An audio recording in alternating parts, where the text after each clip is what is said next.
មកតាមព័ត៌មានមួយខ្ញុំបានឮថានៅក្នុងចំណោមអ្នកដែលដាច់សរសៃឈាមភាគច្រើនគេរកឃើញមានវត្តមានមីក្រូផ្លាស្ទិកតើអីទៅជាមីក្រូផ្លាស្ទិកហ្នឹងបង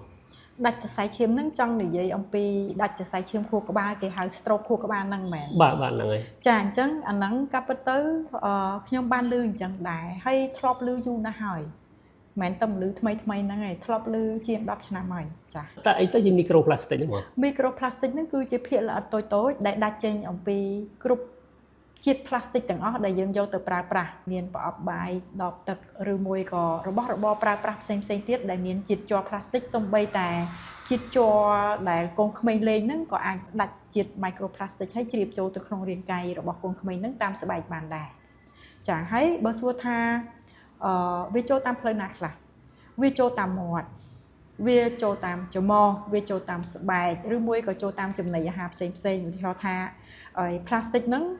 គេបោះចោលពីពេញសម្បកផែនដីអញ្ចឹងពេលត្រូវក្តៅឬក៏អ្នកខ្លះដុតវាទៀត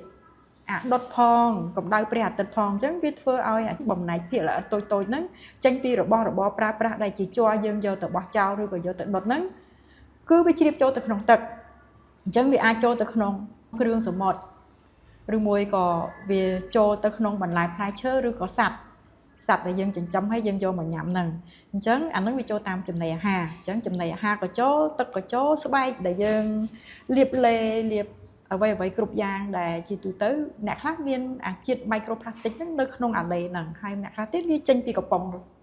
ដែលមានជាតិជ័រហ្នឹងអញ្ចឹងទៅវាលាបទៅវាជ្រាបចូលក្នុងខ្លួនយើងតាមរយៈស្បែកដែរអញ្ចឹងវាមានប្រភពច្រើនណាស់ដែលចូលជាពិសេសប្រភពតូចដែលយើងមើលឡើងឃើញហើយដែលយើងបោះចោលតាមផ្លូវអរដ្ឋអារាយហ្នឹងត្រូវកម្ដៅព្រះអាទិត្យហ្នឹងឬមួយក៏អ្នកខ្លះក៏ដុតទៅមានដុតប្រអប់ស្នោមានដុតថង់កញ្ចប់មីយើងបំណែកផ្លាស្ទិកផ្សេងដែលយើងយកទៅចោលហ្នឹងចាអញ្ចឹងវាចេញមកវាចូលក្នុងរាងកាយមនុស្សចាបងអាមីក្រូផ្លាស្ទិកហ្នឹងអាហ្នឹងបើយើងគិតជាទំហំវាតូចជាង5មីលីម៉ែត្របើយើងថា5មីលីម៉ែត្រយើងអាចមើលនឹងព្រៃទទេយើងឃើញហ្នឹងតើវាចូលក្នុងខ្លួនយើងយ៉ាងម៉េចទៅការពិតទៅម៉ាក្រូផ្លាស្ទិកហ្នឹងវាទូចជាង5មីលីម៉ែត្រគេហៅម៉ាក្រូផ្លាស្ទិកហើយក៏ប៉ុន្តែវាអាចចូលក្នុងស្បែកបានហ្នឹងគឺទូចខ្លាំងមែនតើទូចរហូតដល់1មីលីម៉ែត្រចែកនឹង1000គឺម៉ៃក្រូទូចមែនតើអញ្ចឹងអាចចូលក្នុងខ្លួនយើងតាមខ្យល់តាមស្បែកហ្នឹងគឺអាម៉ៃក្រូទូចហ្នឹងក៏ប៉ុន្តែអាចចូលខ្លាំងជាងគេគឺណាណូគឺទូចជាងអាម៉ៃក្រូហ្នឹងទៀត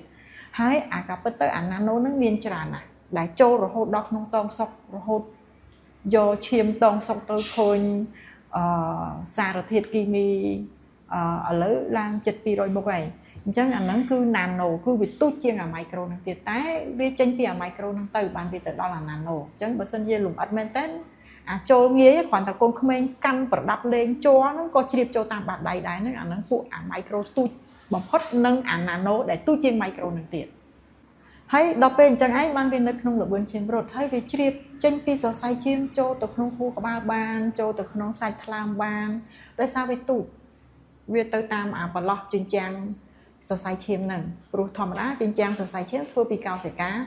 ទម្រាបគ្នាដែលមានប្រហោងហ្នឹងទូចមែនតើអញ្ចឹងណាចាអញ្ចឹងវាទៅតាមហ្នឹងវាចេញតាមហ្នឹងចូលទៅក្នុងកោសិកាឬក៏កកនៅក្នុងជញ្ជាំងសរសៃឈាមហ្នឹងតែម្ដងជាពិសេសនៅពេលដែលយើងមានជញ្ជាំងសរសៃឈាមរលាកដោយសារមូលហេតុផ្សេងដូចថាដោយសារឡើងជាតិស្ករឡើងជាតិខ្លាញ់ឬមួយក៏ឡើងសម្ពាធឈាមអញ្ចឹងអាសរសៃឈាមហ្នឹងវារលាកវាប្រេះពីក្នុងហើយវាមានស្នាមប្រេះហើយអញ្ចឹងខ្លាញ់កកនៅហ្នឹងហើយកំណត់កំបោរនៅហ្នឹងអាផ្លាស្ទិកក៏នៅហ្នឹងដែរអញ្ចឹងអាណាណូផ្លាស្ទិកហ្នឹងនៅច្បល់ចូលនៅក្នុងហ្នឹងចាចុះក្រៅពីបកជំងឺ stroke ខួរក្បាលហ្នឹងវាបកជំងឺផ្សេងទៀតទេបងតាមធម្មតាដែលខ្ញុំធ្លាប់ឮយូរណាស់ហើយហ្នឹងឲ្យជាង10ឆ្នាំជិត20ឆ្នាំហ្នឹងឃើញថាវាមាននៅក្នុងទឹកដោះម្ដាយពីព្រោះគេឃើញវាមាននៅក្នុងតងសុកអញ្ចឹងវាអត់ដឹងថាវាទៅបង្កជំងឺអីខ្លះទេមកដល់បច្ចុប្បន្នហ្នឹងការស្រាវជ្រាវហ្នឹងវាអត់ទាន់ឃើញទាំងអស់ទេប៉ុន្តែអភ័ស្តុតាងជាក់ស្ដែងហ្នឹងគឺយើងឃើញក្នុងទឹកដោះម្ដាយនៅក្នុងសុកនៅក្នុងពងស្វានៅក្នុងថ្លើមនៅក្នុងតម្រងនោមនៅក្នុងលាមកនៅក្នុងទឹកនោមអញ្ចឹងយើងរកអាបំណែកជាតិផ្លាស្ទិកតូចហ្នឹងមាននៅច្រើនកន្លែងណាស់ហើយថ្មីហ្នឹងដែលខ្ញុំបានឮដែលការពិតខ្ញុំអត់មានអីភ្ញាក់ផ្អើលទេដែលគេថាគ្រប់មនុស្សដែលមានដាច់សរសៃឈាមខួរក្បាលហើយស្រាប់តែយកអាកន្លែងសរសៃឈាមខួរក្បាលដែលដាច់ហ្នឹងទៅពិនិត្យឃើញថាមានជាតិផ្លាស្ទិកតូចគេហៅម៉ៃក្រូផ្លាស្ទិកបង្កប់នៅក្នុងហ្នឹងខ្ញុំអត់មានអីចម្លែកទេព្រោះខ្ញុំបានឮយូរហើយចារហូតដល់ខ្ញុំលែងហ៊ានប្រើប្រាស់របស់ដែលមានជ័រ ចុះបងបើខិនថារកឃើញវត្តមានបាទមីក្រូផ្លាស្ទិកនៅក្នុងសរសៃឈាមនៅក្នុងទឹកដោះម្ដាយមិនបញ្ចោតថាវាជាអ្នកបង្កជំងឺវិញចុះបើសិនជានៅក្នុងសរសៃឈាមហ្នឹងវាស្ទះអញ្ចឹងមាន microplastic នៅក្នុងហ្នឹងអញ្ចឹងវាដូចតែយើងចោលថង់ plastic ទៅក្នុងបឹងក្នុងទន្លេឬមួយក៏ហូរចូលតាមលូទៅវាស្ទះលូអញ្ចឹងបើសិនជាអាធំហ្នឹងស្ទះលូធំបានអញ្ចឹងអាតូចហ្នឹងទៅកកនៅក្នុងសរសៃឈាមខួរក្បាលហ្នឹងក៏វាស្ទះសរសៃឈាមខួរក្បាលបានដែរអញ្ចឹងវាអត់មានអីចម្លែកណានៅពេលដែលអាតូចច្រើនប្រមូលផ្ដុំគ្នានៅក្នុងសរសៃឈាមខួរក្បាលតូចហើយដែលនៅក្នុងហ្នឹងមានខ្លាញ់មានកំដកកំបោរអញ្ចឹងវាកកនៅនឹងជាគំនរសម្រាមផ្លាស្ទិកនៅនឹងជាមួយនឹងខ្លាញ់យើងជាមួយនឹងជាតិកាល់ស្យូមកំដកកំបោររបស់យើងនឹងតែម្ដងអញ្ចឹងវាស្ទះសរសៃឈាមដូចតែយើងស្ទះលូដែរចានឹងវាអាចមានរោគសញ្ញាយើងដឹងមុនទេថានៅពេលណាមានផ្ទុកមីក្រូផ្លាស្ទិកច្រើនហើយនិយាយរួមរោគសញ្ញារបស់វាយើងអត់ដឹងច្បាស់ហើយឥឡូវឧទាហរណ៍ថា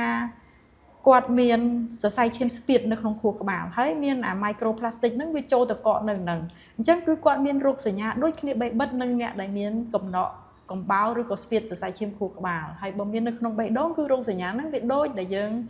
ស្ពាតសរសៃឈាមបេះដូងដែរហើយការព្យាបាលដូចគ្នាបើមិនជាស្ពាតសរសៃឈាមបេះដូងគេដាក់រសើចូលទៅអញ្ចឹងអា plastic ហ្នឹងក៏គេដាក់រសើបានដែរគេបើកផ្លូវវាអញ្ចឹងបានដែរអញ្ចឹងរោគសញ្ញាហ្នឹងវាបង្កប់អត់មានដឹងទេហើយឧទាហរណ៍ថាវានៅក្នុងថ្លើមវាធ្វើឲ្យស្ទះផ្លូវទឹកប្រមាត់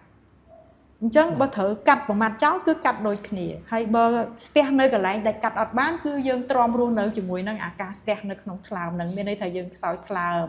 យើងខ្សោយប្រព័ន្ធរំលាយអាហារដូចធម្មតានិយាយទៅអត់ដឹងថាអ្នកណាឈឺដោយសារ plastic ស្ទះឬមួយក៏អត់ស្ទះទេគ្រាន់តែថាអញ្ចេះយើងដឹងច្បាស់ថាវាចូលរួមឥឡូវឧទាហរណ៍ថាមនុស្សហ្នឹងមានខ្លាញ់ញប់ឯង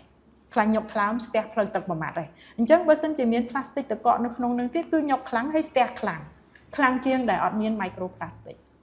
អញ្ចឹងអា microplastic ហ្នឹងគ្រាន់តែដឹងថាឥឡូវហ្នឹងវាបូកបន្ថែមទៅលើអ្វីដែលយើងកំពុងមានស្រាប់មានន័យថា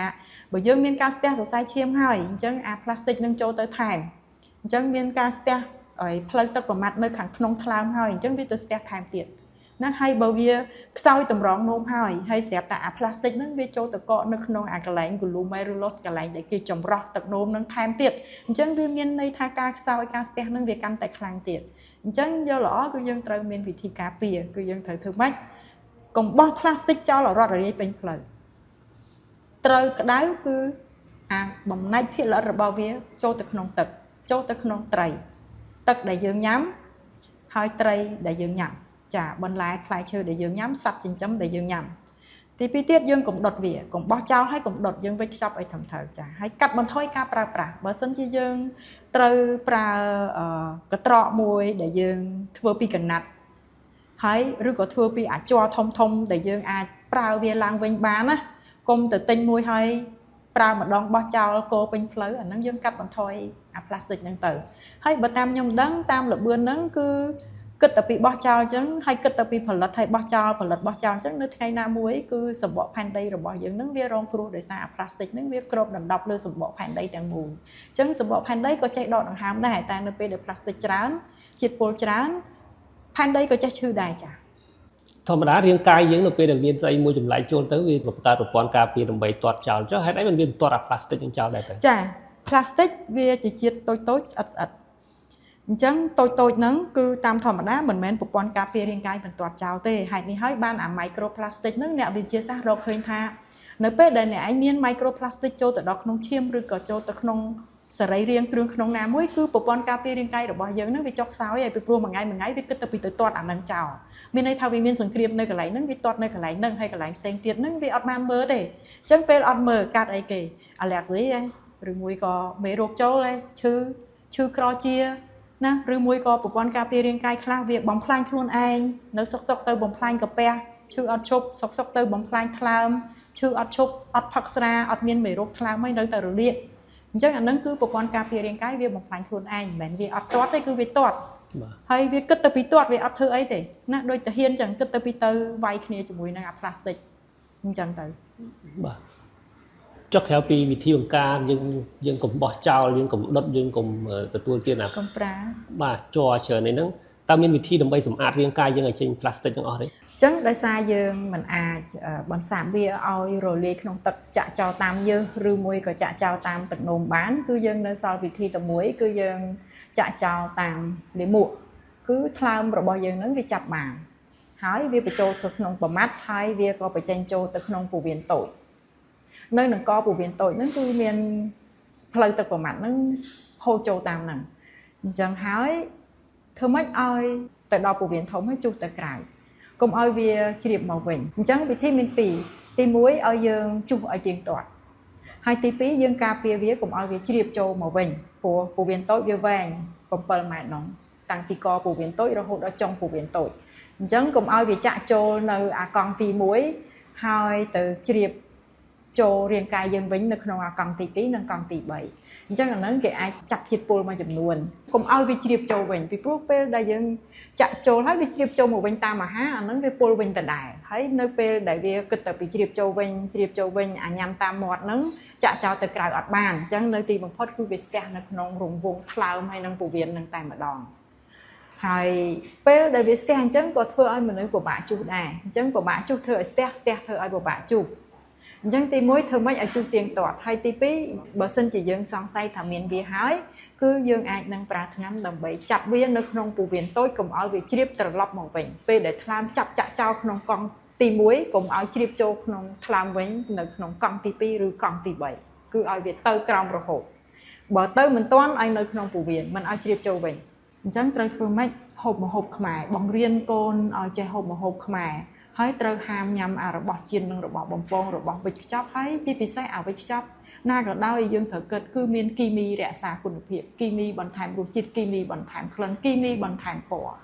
ហើយអាគីមីចេញពីការវិចខ្ចប់អញ្ចឹងអាគីមីចេញពីការវិចខ្ចប់ទោះបីជាវាខ្ចប់ក្នុងក្រដាសក៏ដោយយើងគិតមើលហេតុអ្វីបានក្រដាសហ្នឹងវាមិនជ្រាបទឹកបើក្រដាសប៉ះទឹកវារលួយហ្នឹងអញ្ចឹងនៅក្នុងនឹងមានជ័រផ្លាស្ទិកសូម្បីតែនៅក្នុងកំប៉ុង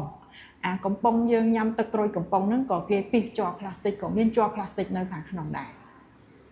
អញ្ចឹងតើតែយើងនឹងប្រើប្រាស់ធម្មជាតិគឺដបទឹកហ្នឹងវាកែវមកដាំទឹកចាក់ក្នុងកែវញ៉ាំមកហើយក្នុងដបកែវហ្នឹងយកចេញទៅក្រៅទៅ